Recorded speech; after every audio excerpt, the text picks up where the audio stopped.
This is my jewelry and makeup storage. And even though I started collecting cool little boxes to spice up my storage situation, that's not really going to mean anything if I can't find a way to get rid of these plastic things and also maintain a way to store whatever is in them. And what's inside here is basically just my earring collection, which is so bountiful that I can't open these drawers without them catching and threatening to break one of them. And while I have seen a few suitable drawers and jewelry boxes in thrift stores, none of them are exactly, what's the word? Not maximized. Optimized for this particular IKEA shelf because it is a very odd measurement. It is 13¼ inches wide. And so I thought, why don't I just utilize my newfound amateur woodworking skills and make my own? So this is my plan to remedy this situation. I want to build a little drawer right here, big enough so that I can store all my earrings without fearing I'm going to damage them, while also still having space to expand. But also I want the drawer layout to be horizontal rather than vertical, because I still want there to be real estate on top for me to put all my other stuff, like this cool little brass jewelry box and my little ceramic trinket tray. And as such, let's go see what kind of wood I have lying around in my garage.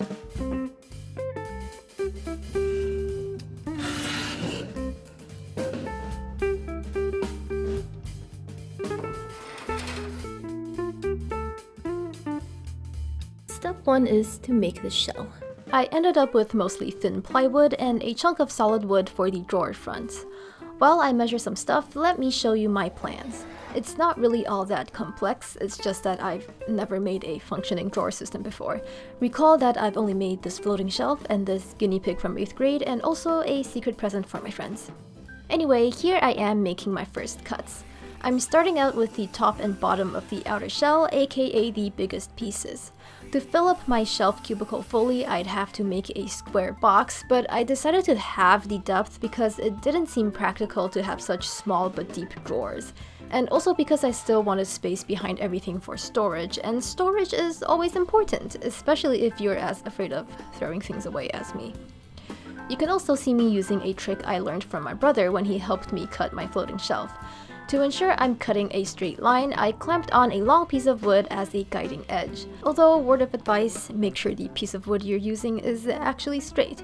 Don't ask me how I learned that. I also learned the trick of clamping wood together and cutting them at the same time. Very helpful.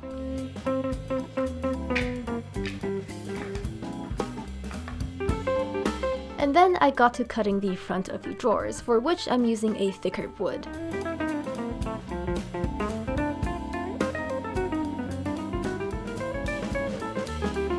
Once all the outer shell pieces were cut, it was time to mark out the connecting spots and start assembling. And I'm gonna be real with you, I suck at clamping, especially after my sister took all the good F-clamps. But I did what I could with some corner jigs that I didn't even know we had and created this monstrosity. I think a better woodworker would just go ahead and nail these together instead of bothering with glue. But I was very aware that all of my cuts were just a little bit off, I wonder why, so I went with the approach that gave me more time to fudge around. I made sure the drawer fronts would fit in the shell and went back to the garage to make the rest of the drawers. Previously, I thought I could get by without using safety goggles, but then the saw flung something at me, so better be safe. Also, I know I should probably get a better mask. But alas, after using the goggles for a few minutes, my glasses began fogging up, so I had to decide between potentially damaging my lenses or cutting off my fingers because I couldn't see. Here are the pieces all cut out. I realized I made a mistake with the bottom piece because it actually needs to be thinner to accommodate these being on the sides. So, gotta go cut that next. By the way, you can see in this clip how long it takes me to measure and remeasure everything, and yes, it was about as insufferable as it looks.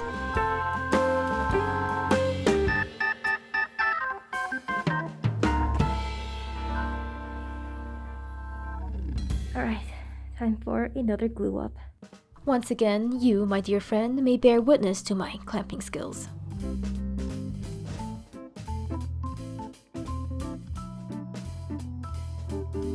I've been collecting cool brassy knobs for a while now, and I'm trying to decide which one I should use, and ideally before I glue the big chunky piece of wood to the rest of the drawer, just so it's easier to drill.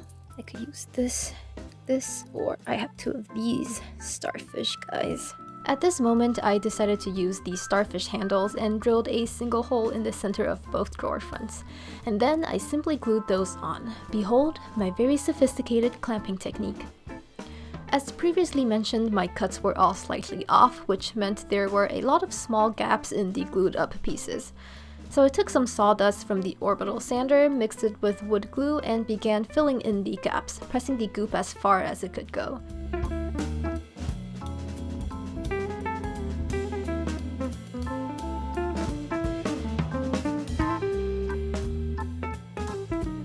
Here is an example of just how big some of the gaps were, although this one wasn't really my fault since the scrap wood was naturally warped. What definitely was my fault was how far the sides stuck out from the front. Genuinely, I don't even know how I messed up that much. There was a stamp inside one of the drawer fronts, and while it probably didn't mean anything profound, I thought I'd keep it for a bit of that industrial look. The next day, while it was blissfully sunny, I took the pieces out for a sanding. And unfortunately, because of how misaligned the pieces were, I basically had to sand the entire veneer off some of them. As much as I would have liked to get the sanding done, I have to get back to work, and also the sanding pad fell off of the machine and I don't know how to put it back. Also, it is basically impossible to get this to fit inside here because it is just such a snug fit. So, lots of sanding inbound. I also realized the sanding pad I've been using has been grinded to basically flat. That's because I just got a new one, and compare and contrast. But this will have to wait until probably tomorrow, so see y'all then. So I managed to get one in, but the other one still needs a ton of sanding on these sides to make sure it fits. But that's gonna have to actually wait until tomorrow because I really do have to get back to work.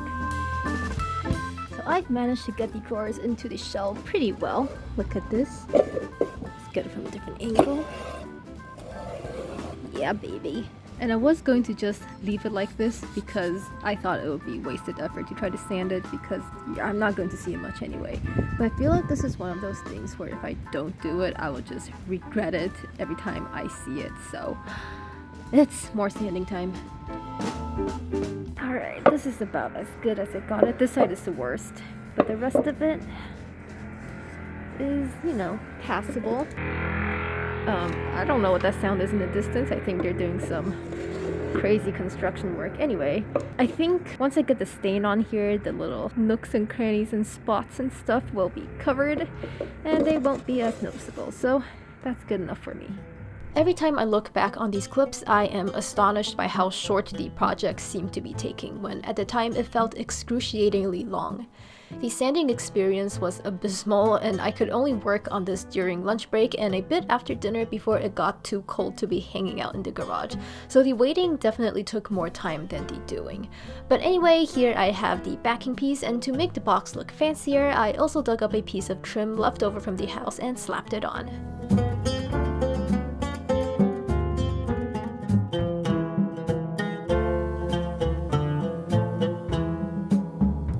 After that, I still wasn't all that happy with how not smooth the drawers opened, and to figure out where exactly I needed to sand, I scribbled all over the sides and sanded only where the pencil marks got smudged. And that's that on preventing carpal tunnel in my sanding arm. With all the woodworking done, it was time for the finish. I borrowed a jar of stain from my sister, and when I happened to go to the hardware store, I bought myself a little jar of satin poly. Once again, I found myself in the very cold garage to apply the wood stain. I did everything the can told me to do. Apply a thin layer of stain, wipe off the excess before it dries, etc, etc.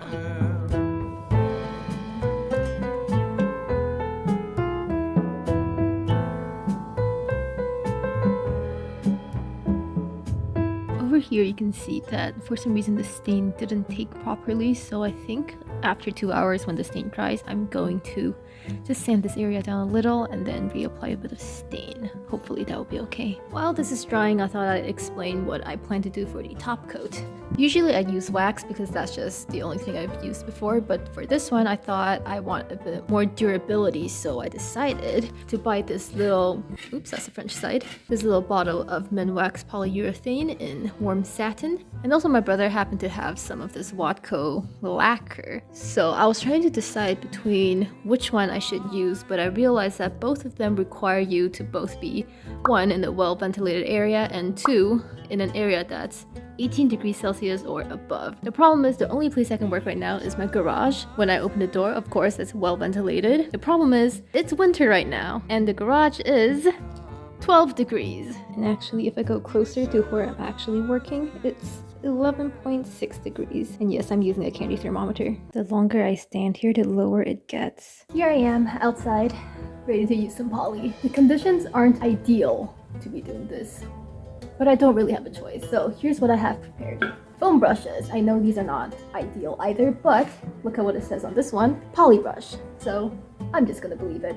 But just to make sure I'm not gonna mess anything up, I do have this scrap piece of wood stained and prepared, and I'm going to test it on this first. I think the scariest thing about this polyurethane is the part where it says the brush you use may catch on fire by themselves. So let's hope that doesn't happen.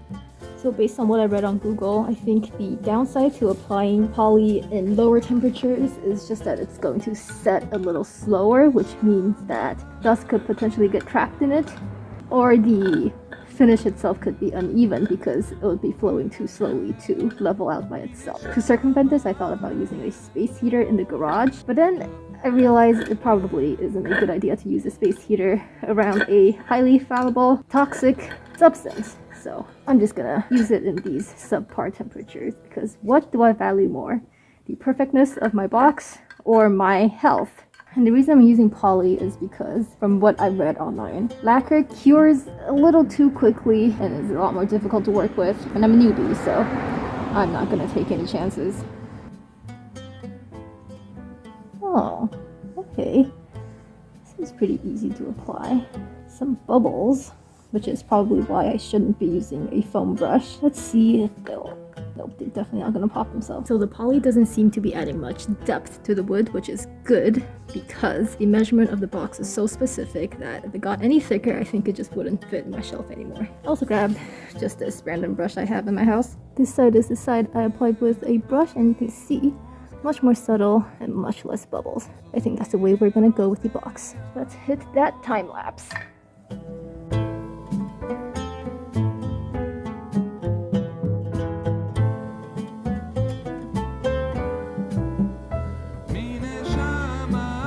Here's the process so far. You can see the difference in color between polyed and not polyed. And also a good thing I was wearing gloves because I got a bit of poly right there on my wrist. Keen-eyed viewers will notice that I only applied poly on the front of the drawers. This is because I plan to use wax on the rest of the body, my theory being that the wax would help the drawers slide better. Also, when researching poly, I read that it adds a beautiful golden glow to your projects, and I couldn't really picture what that meant until I actually saw it with my own eyes. I mean, that's a beautiful golden glow if I ever seen one. Here it is all polyed. The can says to let this dry for 3 to 4 hours before hitting it with the sandpaper, but since it's cold, I think I'm going to let it sit for maybe 6 or 7 hours. So I'll come back in the nighttime and sand it and poly it again. And I'm going to put this brush somewhere where even if it catches on fire, it won't burn anything else down.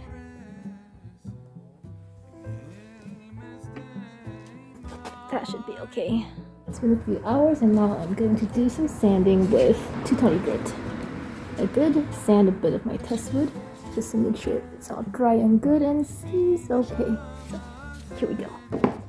Due to the dusty nature of the garage and the fact it was my first time using poly, there were quite a few small imperfections in the surface. When you run your hand over the top, you could definitely feel the slight bumps where bubbles formed or where dust settled.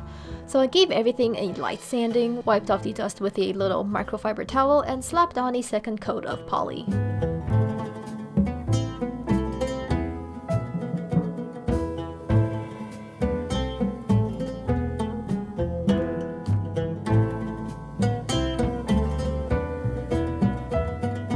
Apparently it was 0 degrees this morning, so I'm really hoping my poly is doing okay. It's been 2.5 days. It's 6 degrees today, and I think this is all cured. So I'm gonna give it a quick sanding with some really fine grit sandpaper, and then I'm going to buff it out with some brown paper. Apparently this is a thing that works. The second layer of poly was a lot smoother than the last, but there were still some very minor bumps that had to go. The 1000 grit did the trick pretty well, but I'm not sure the brown paper really did anything. In any case, this was the final result of that burnishing session, and the finish was really quite nice. Unfortunately, I did discover that the edges of the plywood did not take the poly so well. It seemed like it drank it all up and left only small patches of gloss behind. I'm not sure if this could be avoided if I used wood conditioner beforehand, but this is definitely something I'll watch out for in the future. The last step of finishing is applying some wax to the drawers.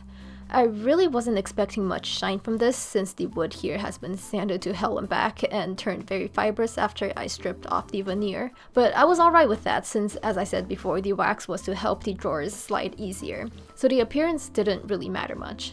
So it surprised me to see how much luster the wood gained after buffing. Honestly, this was pretty exciting to see. Since I already had my waxing materials out, I decided to also wax the inside of the outer shell, which was not so easy because I had to really reach in there. For the inside of the drawers, I wanted to line it with velvet. First, I measured the box and cut out a template to make sure everything would fit, and then marked out the shape on the back of the fabric and cut it out. I used some white glue to stick it in, and this was the final result.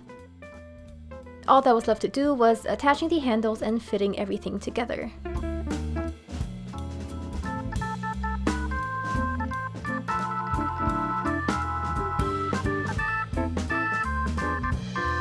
So here I have it in a test fitting, and I kind of don't really like the knobs. They're very cute and whimsical, but I feel like it just doesn't really fit the old-timey vintage vibe I'm trying to go for. So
the weather is so nice right now, so I thought it'd be a great time to film an outro.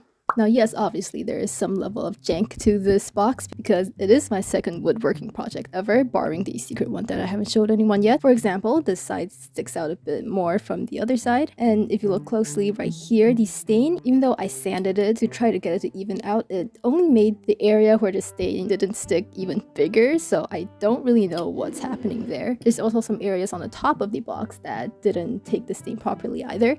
And some of that is because of natural wood imperfections, I would think. And some of it is because I didn't wipe up the extra glue that overflowed. That is my fault. But barring all of that, I think this turned out very cool. And I'm really happy with how much warmth and antique vibes it brings to my jewelry collection. Changing the handles out to this really worked out. and I'm really glad I chose to do that. And this earring hanging display that I made, I just whipped that up last night in a few hours, and it was really easy to make. I just glued some fabric and ribbon onto a giant piece of cardboard, and then it was done. And of course, I learned some very valuable lessons from making this box. For example, number 1, the drawer should always be slightly smaller than the measurement of the outer shell. Number 2, I'm definitely using the orbital sander wrong. Number 3, woodworking is very hard. And lastly, and most importantly, I'd love to make more wood projects. That is it for this video, and I'll see you guys next time. Bye-bye!